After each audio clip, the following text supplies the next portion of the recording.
2025 Economic Outlook Report. The report focuses on the major micro and macroeconomic lead indicators for the equipment rental industry, the possible impact of the election, and some of the highlighted trends in equipment pricing as we end 2024 and looking ahead towards 2025. So two of the major lead indicators for equipment rental are non-residential and residential construction. Both are forecasted for a mild rise in 2025. And this is according to ITR Advisor, which we've used for multiple years and are great at tracking lead indicators for equipment rental specifically. They're currently sitting 5.5% and 9.5% above their respective year ago levels. So we've already had a rise, and then it's projected that there will be a continued rise into next year. As a lead indicator, this projects a strong need for construction and construction equipment well into 2025. So you're looking at construction projects are going to be picking up, and with that in mind, they're going to need more equipment, so they'll be looking to you for rental.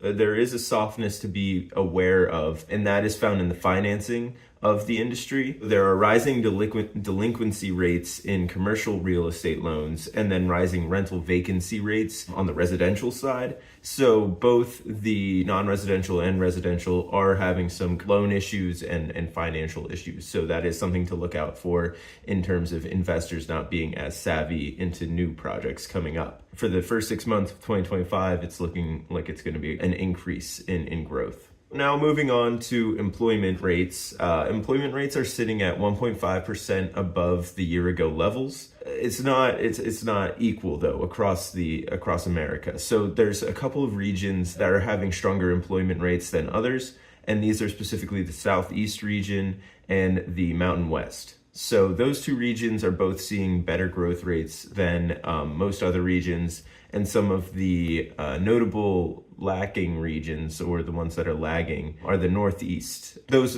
are some things to look out for in terms of employment and what it looks like. A note made by ITR Advisor here is, as demographic shifts lead to an older workforce, ensure your business remains competitive in the labor market, or look for potential labor saving efficiencies.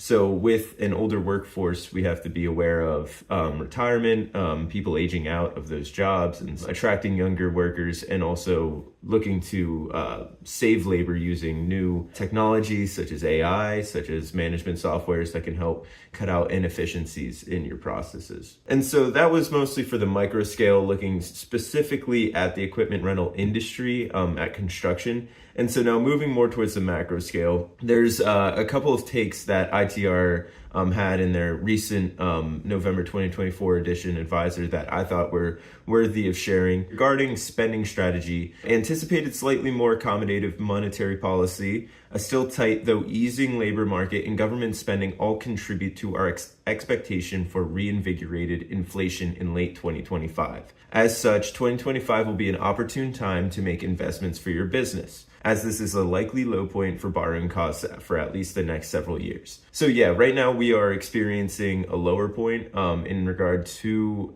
the ability to take out loans and money being cheaper than it has been in other times. Inflation has been tampered down pretty heavily by the Fed, and the Fed has lowered the interest rate to the lowest point that it's been in a while. So with all that in mind, taking out those loans, borrowing right now is probably the smartest idea before they start to bump back up, just like this is saying, looking at reinvigorated inflation late in 2025. So for right now, it's looking good in terms of borrowing that money. Also regarding market outlook, most business owners should be prepared for growth next year despite ongoing uncertainty. Lower short-term interest rates may allow you to invest more effectively in efficiency improvements, and increased cash flow may allow you to rebuild a cash buffer or act on potential expansion opportunities.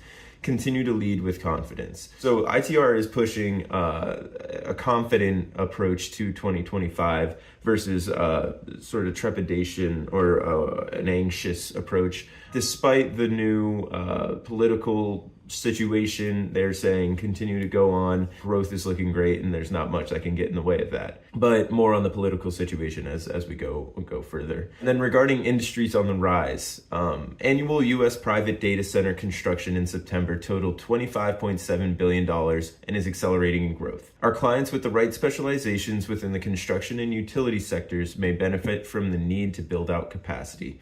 So these data center projects have been a huge thing for a lot of our members. Their construction projects are massive and pertain to a lot of different aspects of equipment, that being, power generation all the way to the heavy equipment that's required to build these massive warehouses. And they are being invested in heavily, especially with AI on the rise. Microsoft is doing a lot of data centers. Amazon's doing data centers. A lot of companies are doing data centers. NVIDIA. And so these are great projects to be involved with or associated with, especially within construction. Now, looking at the election, looking at the political impact as things go, the consensus between multiple reports that I've read is that it's too early to tell at this point. The inauguration hasn't even happened, so we don't really know what things are going to look like, who's going to be appointed to cabinet member positions, et cetera, et cetera.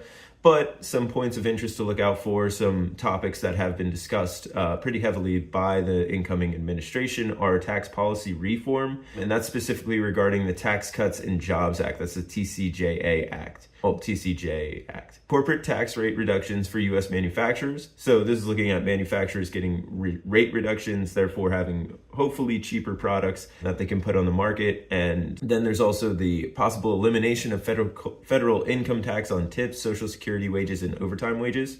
So for your employees, there may be a greater incentive for overtime wages, especially with the federal income tax being possibly eliminated.